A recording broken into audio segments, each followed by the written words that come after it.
Hello, I'm Ariam, and this is. Wait one moment.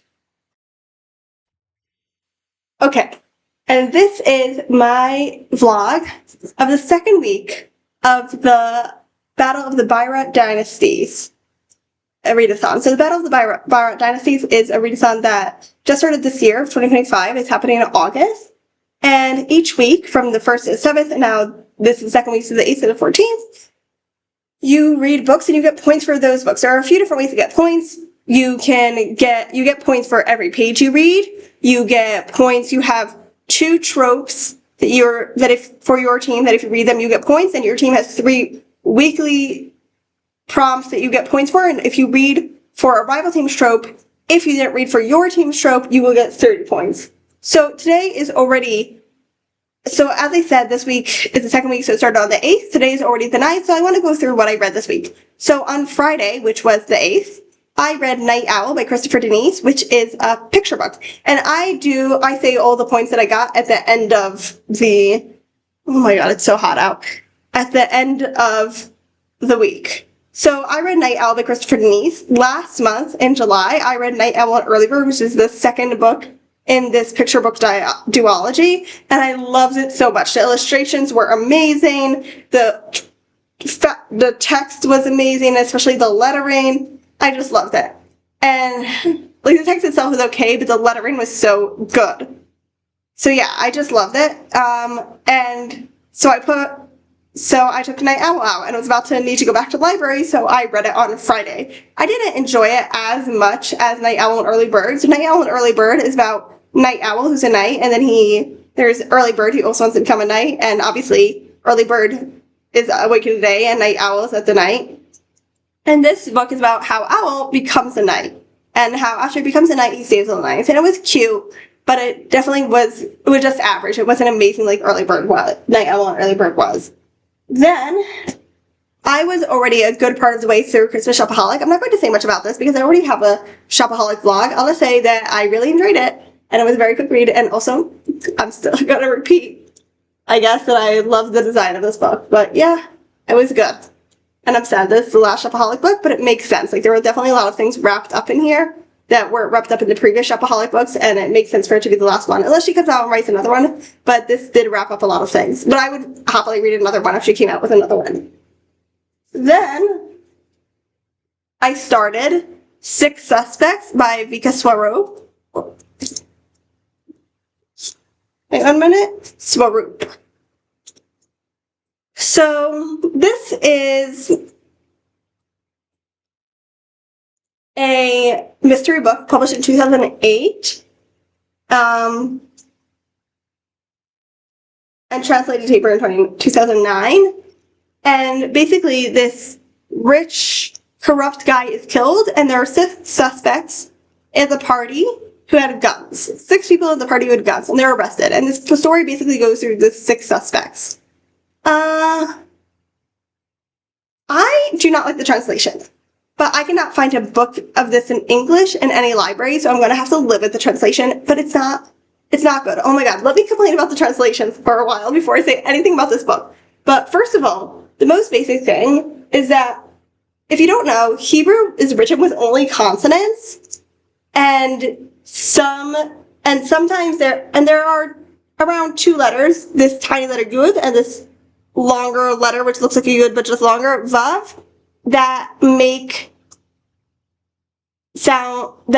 vowel sounds when we don't use Nikud. So Nikud is a system where you have dots and lines to tell you how to pronounce the words that basically take place for the vowels. Like, if you look over here, can you see there's a line, 2 lines under that letter, and there's a little dot next to that letter, and you can see the lines and dots over there, and those are basically your vowels. Now, this is mostly aimed at kids who are still learning to read. By the time you get to like 3rd, 4th grade, you should be, because you know the language, you should be able to read, and Hebrew has a very limited amount of vowels. It's not like in English, and because Hebrew has a very exact way of being set up, which I'll get into in a minute about the vowels in this book, you should be able to read very easily without the vowels. Now, remember how I said Vika Swarup in the beginning, not Vika Swarup? That's because Indian languages are not like Hebrew. They have a lot more vowels, and the vowels also are different than the ones in Hebrew. In Hebrew, basically, you will always find the first, it to be A, and not like consonant A, consonant E. You will rarely really find consonant A, consonant A. You know what I mean? So, and it turns out Indian languages have a lot of that. Consonant E, consonant A. So, you have all these Indian names and various words from different Indian languages in here. And when they appear for the first time, they have the nikud next to them, so you know they're pronounced. But then the next time they appear, they don't. Now this is pretty common, but I specifically have a problem with it in this book because there are so many characters and so many of them appear for such a short time, and then they reappear again, right? So, and then you're like, oh my god, was that character, is her name pronounced Rakshi Janji, or is it Rekshi Janji, or is it at all Reksha Shayanji? Like, because, and I just think they should do the nikud, whoever, they should have done the nikud for like those, not for the main characters, but for the non-main characters, they should have done the nikud all of the times they appeared. Now, another thing I have a problem, this is a big book. Another thing I have a problem with in the translation is actually the words in various Indian languages that appear. This book was originally written in English, but it was aimed at an Indian audience, and so there are a lot of words from Indian languages, and sometimes it makes sense to include them. Like, you're not going to get equivalent in Hebrew that it makes sense to put in, like Mahatma, and like basically everyone's heard of Mahatma Gandhi, right? But a lot of the times it's like, why did you leave that in? Like literally putting in a word that's common for hello in India, or is common for yes, that's not used in English, in the English of Australia, America, Canada, the UK, you know what I mean? Like, why would you leave that in? Just translate it as, and just translate shalom, ken, you know, the Hebrew words for it. And then, to make it worse, like, they put, like, the little asterisk, and then they translate it at the bottom of the page, just translate it in text, you know? Other than that, the other main thing I find annoying about the translation is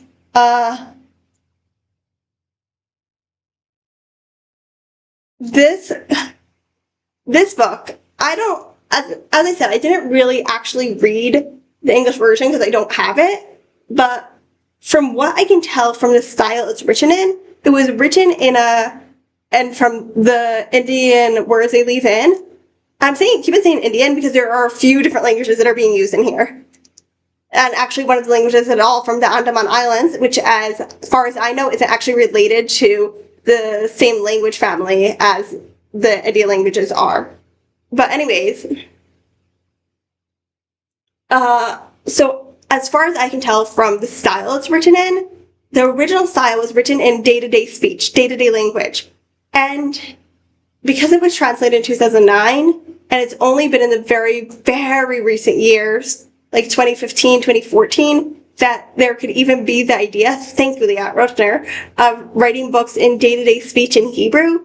The language is very high language in here, and it frustrates me. It frustrates me because, like, you're reading, like, the style and the language are different, and that is extremely frustrating. Plus, the translator of this book translated soap opera literally, and I have no idea why. I guess it's the rules of, I don't know why, but she literally translated it Operat Sabon. Operat means opera of, and Sabon means soap. You know what you call soap operas in Hebrew? Telenovela. Just say telenovela. Anyways, now let's get into the actual book. So I'm technically 79 pages into it, but this book starts at page 13. So 79 minus 10 is 69. 9 is 66 pages. So I read 66 pages of this, and I did like the kind of first chapter, which is really more of a prologue, which tells us about the murder, and it's from the perspective of a journalist. I found that very cute and nice. But now I'm in the middle of the next 6 chapters. So this book is divided into like the prologue, which is telling about the murder. Then there are 6 chapters of who exactly the suspects are. Then there are 6 chapters of the motive, 6 chapters of the evidence, 7 chapters of the solution, and an epilogue of like what actually happened. So I'm in the 6 chapters of the suspects, and I'm finding it very frustrating as well. So now actually, like there is one of the suspects where it's like, okay, I can kind of figure out how he got there. I'm still going to need more information how he got to the place where the murder happened, but at least it came to be kind of. But the other chapters I've read so far of the suspects, I think I've read most of them, right? I have read 4 out of the 6. It's like, it doesn't tell me at all how they got to this party where the murder happened. And so that's also frustrating me. So yeah, I am interested. Like, I'm intrigued. The story does sound interesting to me. But I'm thinking that I might end up DNFing this, Just like the combination of the story frustrating me and the translation driving me crazy and not having it available in English. So yeah, all I do is complain. But it does intrigue me. There's already one character who I really like. What is her name? Shabaham, who's like this actor. I find her very intriguing. She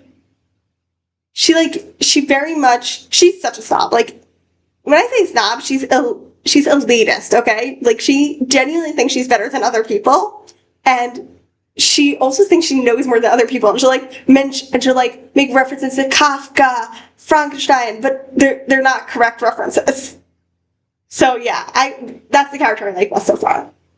Okay, next, I was already reading from Thursday, which was the 7th, so before the second week officially started. I was reading a book called Charlie Hernandez and The League of the Shadows by Ryan Coelho, and I'm so far enjoying it. I talked more about it in that video, Okay, so I realized that I didn't explain, I don't think, in this video what Charlie Hernandez and League of Shadows by Ryan Coelho is about at all. So I'm going to add this in with God's help right before the part where I start talking about the book, and then you'll know what it's about. So this book it follows Charlie Hernandez, a 12-year-old, and he in Miami, and his parents disappeared 2 months ago, and on the same day his parents disappeared, his house burned down, and he grew horns, which then disappeared. Now 2 months later, he suddenly grows feathers. He also finds this locket that's the only thing that was left in the house that burnt down, that is his mother's, and when this girl he has a crush on opens it, they find a map to a graveyard. So obviously they go. And when they get there, they start discovering really quickly that Spanish Miss Ariel, and they're out to get them. I did just read like 5 pages, and those 5 pages, there was another thing that made me actually kind of angry, which is that, so it's based on Latino mythology, and our character encounters this creature from Latino mythology that he knows from stories, and he says to the character, who's a calaca, by the way, which I've never heard of before. Like, I don't know Latino mythology except the Chupacabra and La Llorona, but he says to the calaca, he says, how can it be that these stories are true? Like, prove it. Which is kind of weird thing to say to Calaca, but I understand where he was in his head at the time, But then the answer of the Calaca is basically, well, of course they're true. They got to so many countries. Like, are we just... That's how we're going to talk about colonialism? The stories are true because they got to so many countries? What? I was actually thinking about this before I even I was thinking about this on Shabbos before I read that because it's on my Kindle, how there's this tendency in America to think of Latino people as the oppressed by leftists, yes? And because Latinos in America face racism, right? But you don't really think about it, that in Latino countries, these are, obviously there are a lot of mixed race stuff and stuff, but these are the colonialists, the same way. And Latinos are genuinely also, if we're going to say that we're still, we can, like, they're not the natives also when they get to America. You know, I'm not against immigration, but Latinos, well, they're not the colonialists, right? They didn't actually colonize the land. I'm sorry, that was a mess up in my speech. I apologize for that. They are the descendants of the colonialists, right? I'm not saying that nothing bad could ever happen to them, yes? I'm not saying that, but, and I think there's a tendency in America to forget that because they face racism in America, and they're like seen, I guess, and I don't actually know. I know from what I've seen the news say that they're seen this way, but news tends to exaggerate a lot, but I've seen it on both right and left news, but that they're seen as, you know, immigrants, not from here. So, yeah. I like how Percy Jackson did it much better, that it just said, yeah, the Greeks colonized a lot of places. Anyways, colonialism. I don't like brushing over colonialism as someone who the Romans colonized my land and caused 2,000 years and counting of horrible, horrible stuff. So, yeah. Thank you, Romans and all other colonialists. Let's get talking about the other books I want to read this week. So I want to finish Charlie Hernandez and The League of Shadows, and I think I'll finish it pretty quickly. It's a very quick read. So when I finish it, I plan to start Turning Darkness into Light, because I didn't make like an official TBR for this readathon because it's very broad and we don't know what 3 prompts we're going to get each week. But I do have a TBR that connects to these tiny baby readathons I do every month. So for one of them, so Charlie Hernandez fills in for one of them, and the other book I have left for them is Turning Darkness into Light by Marie Brennan. If I get to it, I'll tell you more about it. Then the only other book I have left on my TBR from that stuff is The Promise Part 3 by Jean Lewin Young, so I also want to read that. Then from the library, I have out The Cricket in Times Square, so I want to reread that before it needs to go back to the library. And yeah, so those are all the other books I want to read or start reading this week. Okay, see you! Hello, it's Ariam, and I want to tell you good news. But do I have good news for you? No. So if you watched last week's vlog, you would have seen that I was really enjoying Charlie Hernandez and The League of Shadows. I read to page 175 today, and I have a different opinion.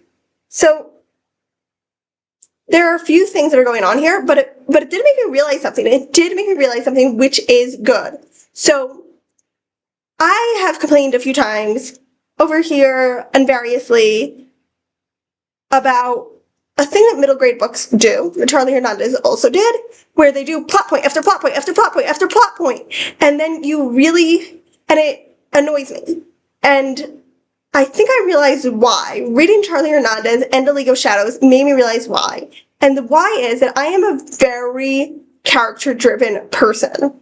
I like plot, but it is very much secondary for me after the character. The character is like the top thing for me. And I can read books without character, but I much prefer that they do have character. And the thing is, when they do this plot point, plot point, plot point, plot point, there's no time for character development. And that is why I don't like it. And so that was happening in Charlie Hernandez. Now it gets worse. The author, tries to push the character development despite there having been absolutely no character development. Like, all the character development happened in his head in the past, 100 pages or so. All the character development happened inside his head, but he didn't write it down. He just wrote plot point, plot point, plot point, plot point. And so we get to these pages, and suddenly we're seeing this whole new relationship. So between Charlie and Violet. So to explain, Charlie has a crush on Violet, and she's a popular girl at school. He's not popular, okay? And she finds out about his whole getting animal quality stuff, and she finds out about the map he found, and so she joins in with him going to find the stuff, and he discovers that she's not exactly what he thought she was. She is incredibly reckless and intrepid, which he is, but he's kind of pulled along into her schemes. And so I really thought that we were going to get a thing of, he realizes, he learns who she really is, and she learns who he really is. Because she's very much, we learn that she's lonely, and she's kind of doing this stuff to distract herself from her loneliness.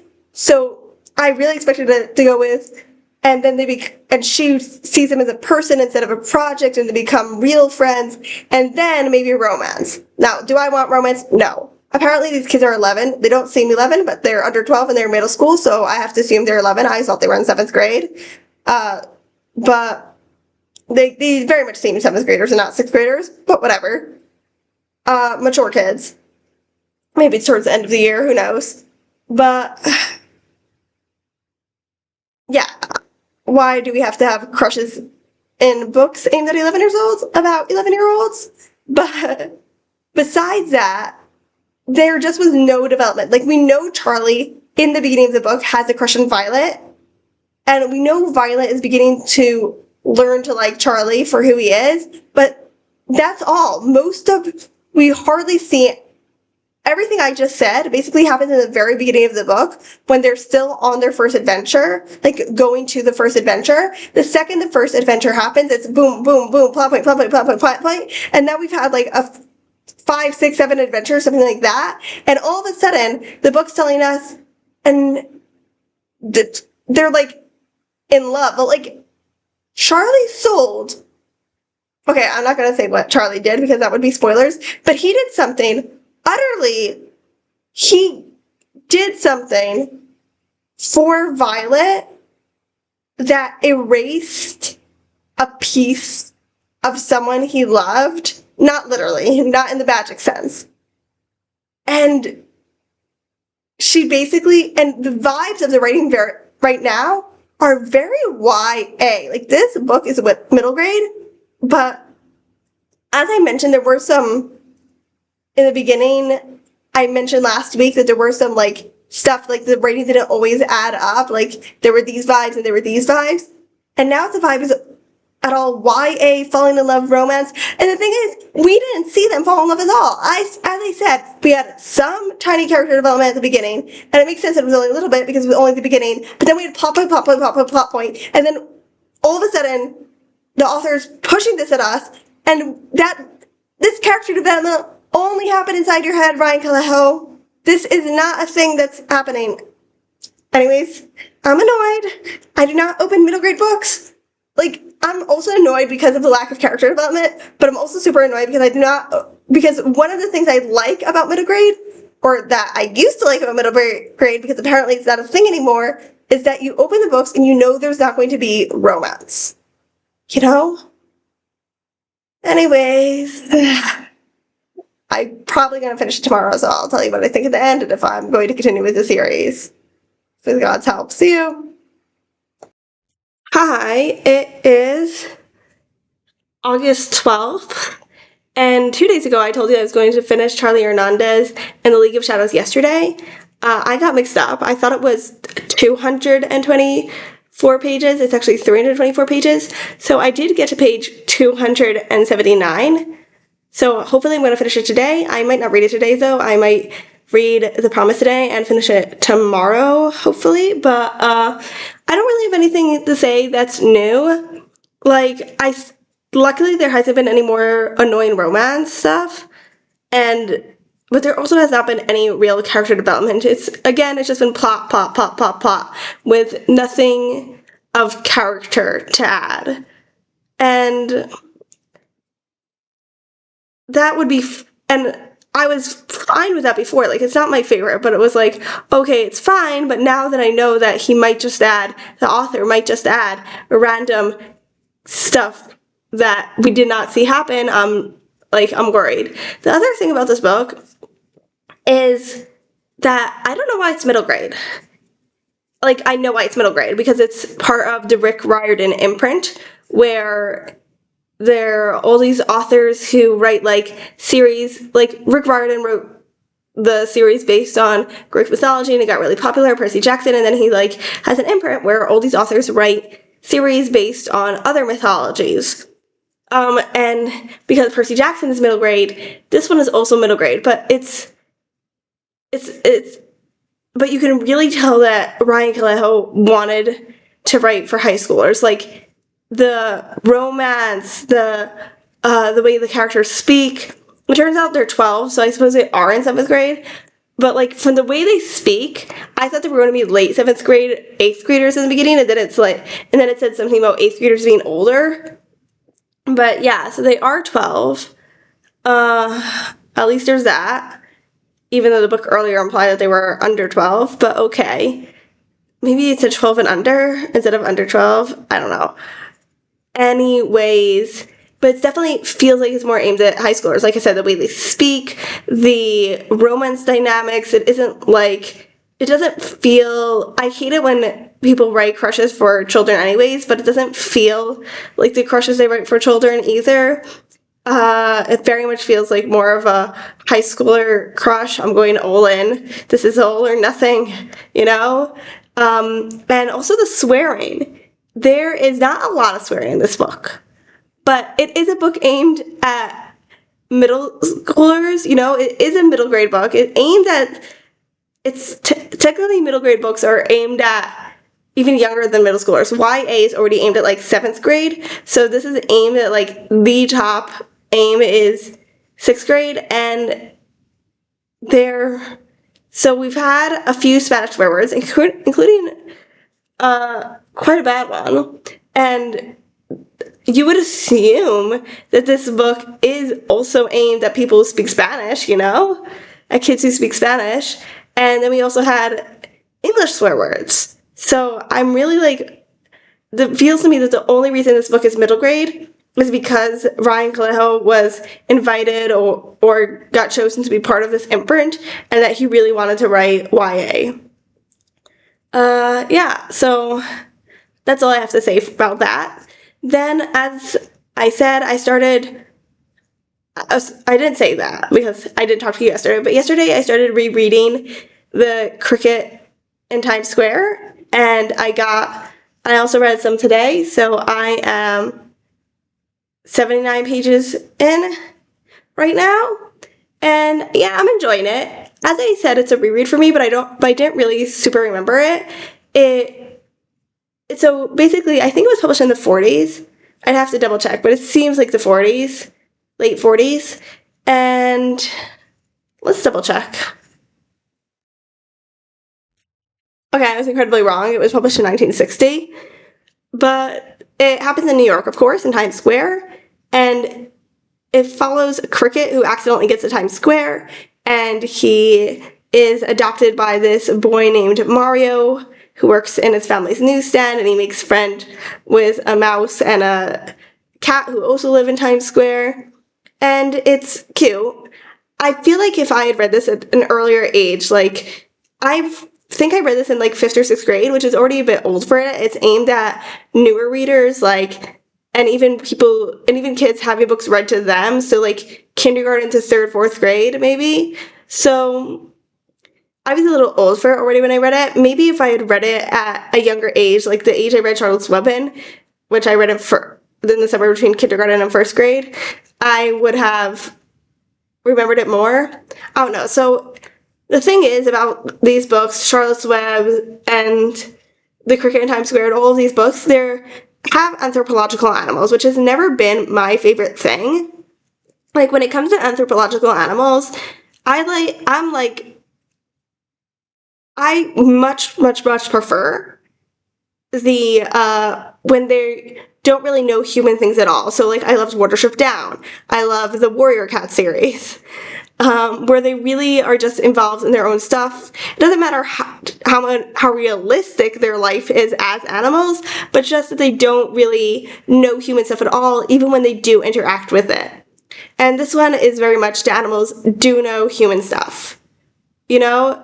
But it isn't, like, super, super known. Like, yes, the kid talks to his cricket, and so yeah, it's kind of like the Trumpet of the Swan levels, where you have characters talking to the animals and kind of realizing that they respond, the kids more than the adults, and kind of accepting that, like, animals can do stuff, but also not accepting it. It's kind of like in this very wavy path in the middle where they're like, yeah, I'm going to talk to the animal and tell it to chirp, and not the cricket, and tell it to chirp, and nobody's going to be surprised when it chirps after I say chirp, and I'm not going to be surprised, and I'm just going to be like, okay, I woke up and there were a bunch of coins in the cricket cage, and at the same time being like, no, a cat couldn't bring coins to a cricket cage, stuff like that. But, like, not even that. It's like, not saying no, a cat couldn't do that. Like, if they thought about it, they would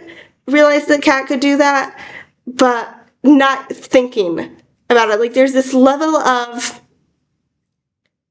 apartness from the world they live in, because the author wants the animals to be animals, the animal-human relationships to be how they are now, but also wants the animals to be intelligent.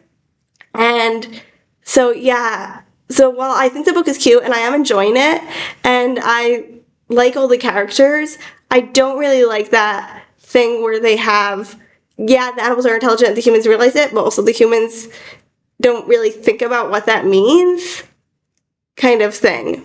There is actually, now I'm thinking about it, there is a book, that The Good Day Mice, that actually has the animals be intelligent, like utterly intelligent, but at the same time, their interactions with the human world are more like Warrior Cat's interactions, and the humans' interactions with them are, like, also on the level of they really don't know about their intelligence, and the animals don't know about the human intelligence. That I also like, because you're, like, keeping the level of realisticness, you know?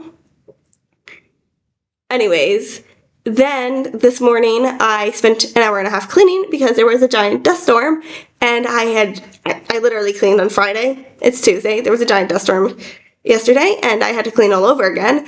But my hold on the audiobook of Arushan, The End of the World, came in. So, as I said, maybe not in this one, this is also a reread for me. So I don't think I'm going to say much about it, just because it's a reread for me, and it's more a recent reread. I do remember it. I love the series a lot, so I'm just going to say that it's great, and I was enjoying it just as much as before. Okay, hi, it's still August 12th, but I finished Charlie Hernandez. I do want to talk to you about that, but first, I'm dehydrated because it's 40 degrees outside, so you're going to watch me drink at very least 250 milliliters of water. This is half a liter, so half of this.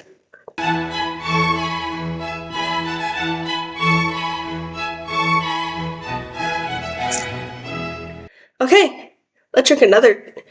Let's drink till the top of the. I drank 250 milliliters, now let's drink to the top of the sticker.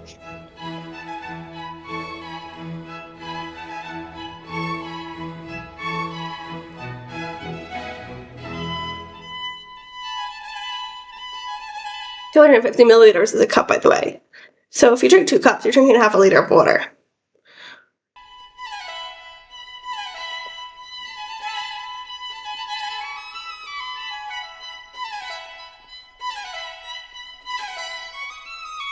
That is enough for now. My stomach is starting to hurt. So I drank 2/3 of this. I don't know what 2/3 of 500 is. But okay, let's talk about Charlie Hernandez. I finished it. I am not planning on continuing with the series. It wasn't terrible. Like, it wasn't terrible. I understand why people liked it, because the plot was fun. While I do have the only complaint I have about the plot is that it hit every beat you'd expect it to, like, pretty exactly, but I'm fine with that. Like, in this book specifically, it annoyed me, but most of the time that happens, it doesn't annoy me. I don't know why this book specifically annoyed me. Maybe because I was just like, probably because I was just annoyed that there was so much plot and not enough characterization, and then because the added characterization I hadn't developed, it actually really annoyed me. It was like, it turned from, oh, this is not for me, to that's actually annoying me. And so because of that, I was more ready to be annoyed at other things of the book that in general I'd be like, oh, it's just not for me, or even I'm okay with this. So yeah, the plot was fun, but I didn't end up liking this book. There was also, at the very end, he literally tells us the morals that we're supposed to learn from the story. But I do understand why people like this book. I'm not saying don't go and read it. I'm just saying I don't think it's a good book, but it's an okay book. There are okay books that's like, yeah, it's okay, I liked it. And there are okay books that are like, I didn't like it, but I don't think it's a bad book. I just don't think it's good. And that's what Charlie Hernandez is. I don't think it's a good book, but it's not a bad book. And listen, personally, I'm not planning on reading any more Ryan Calejo. But if he continues to write, I believe that he can get better at balancing characterization and plot. And I know that Charlie Hernandez is a whole series. I don't know if it's completed, but I believe in him. I believe in his ability to get better. Yay! Hi, hello. It is August 13th, and I think I've decided that I'm just not going to read The Promise this week. It is so hot that it is very difficult to be in a place that doesn't have an air conditioning. We only have air conditioning in one room in the house, and it is not somewhere I can be private, and I like to read comics out loud. So, yeah, The Promise is getting pushed off. However, I did finish today The Great in Times Square, which I quite liked. I thought it was very nice and cute. I really liked the ending and the message in the ending and he just wrote it. I just felt like there was this one part that I felt like he wrote just so well, of when Chester Cricket goes back to the countryside and his friends say goodbye, and just the way he wrote it, I loved the way he wrote it. It was also romantic with a capital R, because as I said, this was written in the 1960s. It was published in 1960, and they're animals. They don't write letters. They're not going to be able to communicate until either they go to the country or he comes back to New York. And obviously, I much prefer our modern day era where I can just Zoom or talk on the phone to someone, but it's romantic with a capital R, if you know what I mean. And yeah, I thought it was a nice book, but for the most part, I thought it was just okay, except for the ending. The ending was definitely the best part, in my opinion. Oh, and I really liked the letter that this guy wrote to the Times that they put in. But it was a very nice book. Nothing super special. Then I did start Turning Darkness into Light by Marie Brennan today. So I cannot tell you much about this, because this is a sequel book to the Memoirs of Lady Trent series. And so all I can tell you about it is that it follows her granddaughter, and she is a translator of this ancient language called Draconian. Yes, there are dragons in these books. And she is hired by a guy who just likes having things to show off, and he found a bunch of a huge cache of tablets, the biggest cache of tablets in Draconian ever found, and he hires her to translate them. And this is an epistolary book, which I love. I love epistolary books so much. I should have read it for mixed media. Like, now that I realize it, I thought it was just going to be letters, but now I realize it's going to be more than that, so I should have read it for mixed media, but oh well, too late. That was one of the weekly prompts. But yeah, I read 80 pages today. There's one day left in this week. It's Wednesday. The weeks of this start on Friday. I'm not going to be able to, and this is over 400 pages. I'm not going to be able to finish it, but that's too bad. That's okay though. You know, it is what it is. But I am really enjoying it so far, but I am a little nervous. So because it's in letters, it's not divided into chapters, it's divided into parts. So I read the modern day part and I really enjoyed it. We have a bunch of different fun characters. That's necessarily nice, but very, very fun to read about. But now I got to the second part, which is called 5 years earlier. Like, basically, what is it called? It takes place 5 years earlier, when our main character has her coming out, you know, into society. She's, as far as I know, she's not a lesbian, and that's kind of worrying me, because in the very last letter in the modern day, it's like the 1910s, but in the very last letter in the current timeline, she writes about seeing this guy in the house she's working in that she really hates, and also is working on the draconian stuff. Like, not her stuff specifically, he's just also a scholar of the draconian language. And then in the 5 years earlier, I skimmed the first letter to see if I wanted to read it or not, and I didn't. Like, you know, I don't want to start a whole new part when I'm only going to read a little part of it, but I skimmed it and I saw that she mentions hating him and that too, like meeting him for the first time and hating him. And I am extremely nervous that they're going to fall in love. I'm scared that this book is going to be a romantasy. I really am scared this book is going to be a romantasy. Now I'm just going to tell you what I predict is going to happen. From the clues we have so far, I think that this guy who has hired her, but at the same time, that would be, okay, so I have a theory, but it would be very, very different from how the Memoirs of Lady Trent books were. So I'm not sure. So my theory is that this guy who hired her and this other woman that they're talking about are secretly working together to help something that I cannot say, and she doesn't know it, but however, that doesn't really fit in with the stuff that happened in the Memoirs of Lady Trent. So I don't think that's what Marie Brennan would do. Probably what she does, if they do fall in love, and I have a feeling they're going to fall in love, hopefully it's not romantasy, but if she and this guy, who I don't even remember his name, fall in love, so I think that she's going to kind of like teach him about not being a artifact robber and stuff like that. And I think he's going to have hidden depths. He's definitely going to have hidden depths. But those are my theories so far. Okay, so this is a little clip I'm filming at the end, but I'm going to put in beforehand. These are the points, okay? So before you watch the spoilers, these are the points. So I did not finish Turning Darkness into Light yet, so no points for that. And I got a lot less points this week, which was expected because the first week I followed the 3 hosts and got 300 points for each of that, so that was automatically 900 points, but there are no more hosts to follow. So these are the points I got for this week. So first I read the picture book Owl Night by Christopher Denise. That was 19 pages, so I got 19 points for that. Then I read Krista Shopaholic by Sophie Kinsella. That was 367 pages, so I got 367 points for that. Then I read Charlie Hernandez and the League of Shadows by Brian Calejo. That was 326 pages, and it was based on mythology, so it was our team trope, so that was another 50 points. And finally I read The Cricket in Times Square by George Selden, and that was 148 points. So 148 points. So add all of that together and you have 910 points. So only 910 this week, but that's fine.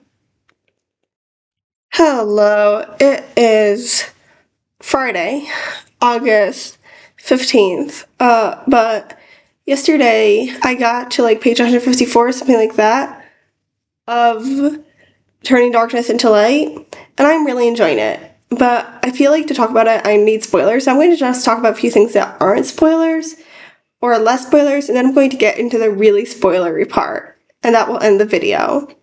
So, like I said, I'm really enjoying it. It's very different than the Memoirs of Lady Trent, partially because it's epistolary, but partially also because there's not plot. And the memoirs of Lady Trent, the characters are incredible, yes, but it's very, very, and the academia is a big thing, but it's very plot focused, and this is very much academia focused. So you really have to, like, and there is kind of plot in the thing that they're translating, but there's a lot going on in academia and character stuff beyond, beyond that. And now about my theories about that guy.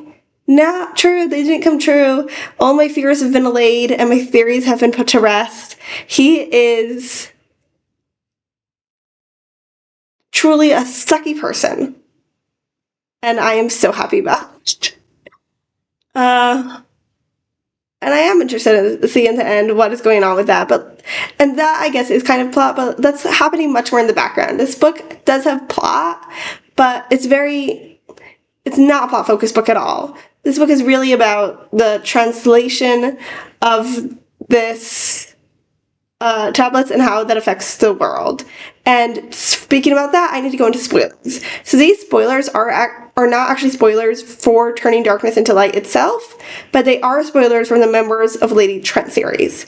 There's a thing that happens in the last book that changes a lot of stuff majorly, and the Turning Darkness into Light is super affected by that. So again, if you've read the members of Lady Trent series, but haven't read Turning Darkness into Light, it's fine to watch this. If you haven't read the members of the Lady Trent series and want to, not fine to watch this. Anyways, if you have watched it until now, like that would happen, thank you for watching and see you. Anyways, Turning Darkness into Light. So basically, this tablet is a draconian tablet. And, well, it's not one tablet, it's a bunch of tablets. And they're kind of telling the origin myth of the Draconians. But like we saw in the last book of Lady Trent, the Draconians have their own origin myth. And it's really exploring how translating the story could affect Draconian civilization, I guess.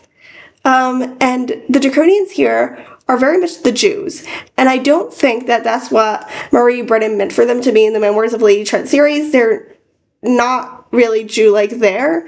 But in this case, but in this book, they are very much the Jews. Like, the people, like, she brings, like, these arguments of people called Calderites, who we are very much not meant to like, against the Draconians, and they are just against the Draconians settling in their homeland, and they're like exactly the arguments of anti-Zionists today. And there's very much an emphasis on like how the Draconians are people, but the other nations do not see them as people, and it's for that reason that so many of the rights that we generally think of as basic, like living in your own homeland, and not being told where to live or how to live, are, how do you say this, are taken away, not given. Not given is a better way to say it in English, are not given to the Draconians because they're inherently not seen as people. So yeah, there are a lot of, in this book there's a lot of parallels with the Jews. Anyways, that's all I have to say. Those were the big spoilers. But obviously they are spoilers because you can't talk about the Draconians as dragons without having read Within the Sanctuary of Wind, which is kind of crazy because obviously that is the informer of this book. It wouldn't exist the same way without the world knowing that Draconians are actual living beings and not ancient civilization. Anyways, that's all.